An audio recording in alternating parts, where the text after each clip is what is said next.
Welcome to Legally Speaking, a podcast from the Utah Attorney General's Office. Here, we will be discussing matters of policy and justice, cases that our office is taking on, hot topics in Utah and in the world, but of course, it will all be done legally speaking. Hello, I'm Richard Pye. Welcome to Legally Speaking, the official podcast of the Utah Attorney General's Office. Joining me today is Joni Jones, who is head of our Litigation Division. She's the division director, as a matter of fact. Joni, thanks for joining us. We want to talk to you today about an overall problem that the office is having, and that is retaining employees, in particular attorneys. So let's start by maybe going through the level of expertise that the state needs in your division, for example, the qualified attorneys that we need to do the state's work. I mean, we need good people. We need good lawyers. How hard is it to find them right now? It is very, very, very difficult to find qualified attorneys right now. It's even difficult to get attorneys right out of law school right now. Are we having trouble hiring them, or are we having trouble getting them even to apply? Well, I can give you an example. Let me give you a couple of examples. I think it'll illustrate this. Okay. So when I applied for the AG's office in 2001, there were over 200 applications for the position. And that was a torts position in the Litigation Division. And then about 7 years ago, we ran an ad and hired for a position in civil rights, and we had about 80 people apply for that. So now we have recently opened up a position for an employment attorney, and we've gotten either none over a period of time or applicants that just simply aren't qualified. So it's really dramatic. It's just gotten worse over time. The number of cases that we're dealing with have gone up too, correct? Yes, the sheer number of cases have increased, and the complexity and discovery and document management on our cases has increased too. Okay, and these cases, acting as the state's law firm, we're essentially the attorneys that are defending we're telling the state's side of any given story, and in your case in litigation, we're trying to protect taxpayer money when there are damages sought that are, financial in nature, right? Right, yep. Okay. That's right. So what's going on? Why are people not applying? Are we just not paying enough or something? Well, that's been the most profound thing that's happened in the last, since the pandemic, really. Several new law firms have opened up in the Salt Lake area. Several national firms have located here. And then some local large firms have opened too, and have just hired tons of people and paying very, very high salaries. And I think, overall, with inflation and costs going up, it's more difficult for people to come in and work with the AG's office where the salary just doesn't compete. Probably for, I don't know, an attorney, say 5 years out, they would probably have to take at least a 50% pay cut from private practice to come here. If I'm graduating from college and I get a job at the AG's office, I could expect to make how much, do you think? A range? I actually don't know. We should check with our HR person. Well, I guess I'll have to do that. That's my bad. It's not 100,000. No. Okay, so under 100,000. If I go to work for a law firm, I could make over 100,000. Over 100,000. Straight out of law school. Okay, so let's take that as a 100,000 or less as sort of a generality, and over 100,000, maybe 120. at a private firm. Yeah, So and the bottom line is we can't compete. That's exactly right. Okay. And there was a time, I think, as I said, like in 2001, there were over 200 applicants for the position that I applied for, including some people from out of state. And the legal market was tighter then. But also, people are often willing to take a pay cut, as I was when I came to the AG's office, because the work is so interesting and so important.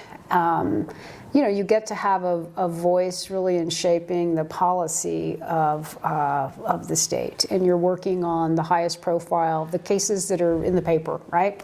And sometimes at the national level. But now, again, with housing costs going up the way that they are, folks can't really work at our office and be able to buy a house. We actually had someone recently accept a position with civil rights, and he had lived in Utah before, in Cedar City, but had moved to Indiana, and he was with the Indiana Attorney General's office. And he'd had some great experience. He'd only been there a year, but had already done a couple of federal trials. He was in civil rights experience. So, normally we wouldn't hire that new of a person, but with the job market being what it was, and he had some good experience, we gave him the offer, gave him plenty of time to make the transition. Well, ultimately, he called us and he said, he owns a home in Indiana, and he's like, I can't afford a house there. There's no way I can afford buying a house. And we had somebody else too from Chicago about a year ago, same thing. She really wanted to come here. Her family was here. She was very interested in the job, very highly qualified. And we even connected her with a real estate agent and really tried to do everything we could to help her relocate here. It was the same thing. I can't afford to buy a house here on the salary that I'm going to be getting. So that's a huge piece of it is people can't afford to buy a house in this area, the Salt Lake City area, greater metropolitan area, on the salary that they would be getting at the AG's office. So in defense of taxpayers who want to keep costs as low as they possibly can, are there alternative solutions like working at home flexibility or things like that can be employed, do you think? How is the office responding to this right now, and what else could happen, do you think? Well, we do offer teleworking, and in our recruitments too, we're offering teleworking for up to a year, exclusive teleworking for up to a year while they try to make a transition. We're trying to attract people from out of state. But we offer teleworking. It would be nice if we had better physical offices. Mm-hmm. We're in a building that hasn't been, in my building where I work, have the same carpet there since when I started in 2001. Okay. That would be nice if the physical accommodations and offices could be a little bit nicer. Right. Because they're not very nice. Okay. So so in lieu of talking about this in the sense of we're of making it sound like we're complaining or that things aren't good enough, we're talking about the reality of the fact that the conditions and the salary just aren't what they can be. So should people that are watching do something? What's the solution? Because obviously getting more of an investment from our legislators who hold the purse strings to this is key to this. Yeah, it is key to this.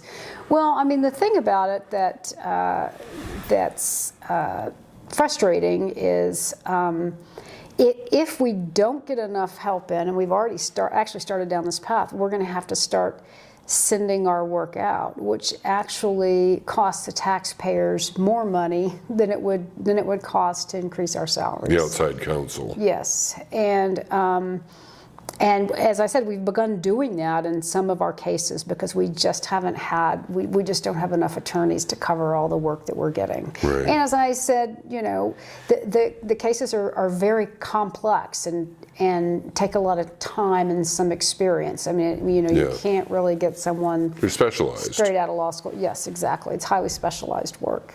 Yeah. So. Have we had to use outside counsel in litigation? Yes, we have, and we recently sent out, I don't know, about 6 or 7 cases. What we tried to do then was we tried to send out, what I would characterize as sort of the smaller, less significant cases. I mean, we have the very large cases. I mean, say a McCluskey type case or other cases like that.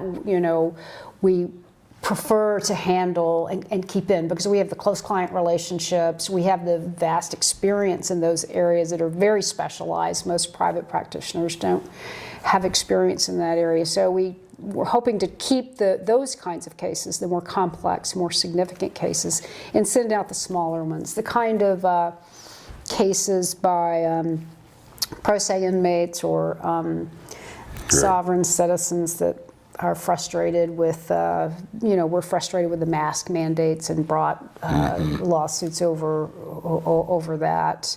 And those cases can be very time-consuming because some of these folks just file a lot of motions and things that need responses to, but they're not as impactful and significant as some of these other cases that I've described. So if we're not able to fill positions, how might people who are watching this see evidence of that? Not just in litigation, but in our office, maybe even in other state offices. Does it mean a drop in services, perhaps?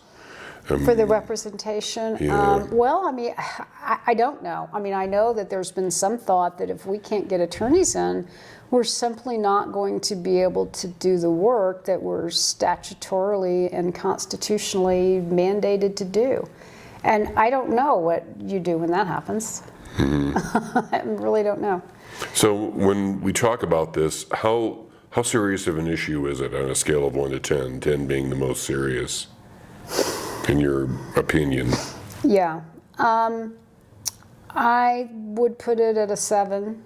Probably. It's getting close. It's bad enough that I don't want there to be a recession, but I think to myself, wow, maybe if we had a recession that might improve our situation. But that's kind of like sparking. Yeah. On the plus side, though, you were talking about the satisfaction of working for the office. Right. Are some of your colleagues in litigation, do they feel the same way? Because when I call any of the folks that work in your division, I love talking to them. They're really, really good people. They're really, really smart. They're very dedicated. So it must be the job satisfaction that is keeping them there. Yeah, we have a great core group of folks, and many of whom have been there for a number of years. And I can think of one person who was recruited and asked to apply at another, outside job, and thought about it, thought it'd probably be a lot less stressful work than what he's doing now, but ultimately decided to stay because the work is so interesting and so important. And we do have someone, and sometimes we are able to bring folks in from private practice. We brought someone over from one of the big firms in town, and he had about 20 years experience, very skilled lawyer, but he wanted to do something that was more meaningful, because a lot of the work, frankly, in firms, it's about money. The cases are about money. Right. Right. And it's not to say, money is involved in our cases, but the impact of the cases that we're involved in, affect litigation throughout the state, affect policies in the state. We're often working with legislators, and legislators are responding to the work that we're doing to try to improve the laws to prevent some of this unfortunate litigation. So, so it's very interesting and impactful work, and as I've said, often we'll have cases that are in the national spotlight, like the girls tackle football case that we recently had. So. Right. Okay. All right. Well, Joni, thanks for giving us a little bit of insight into this, something that our viewers can glean about what they hear on the news and some of the issues that the office is facing. All right. Well, for Joni Jones, thank you very much. I'm Richard Pyatt. We'll see you next time.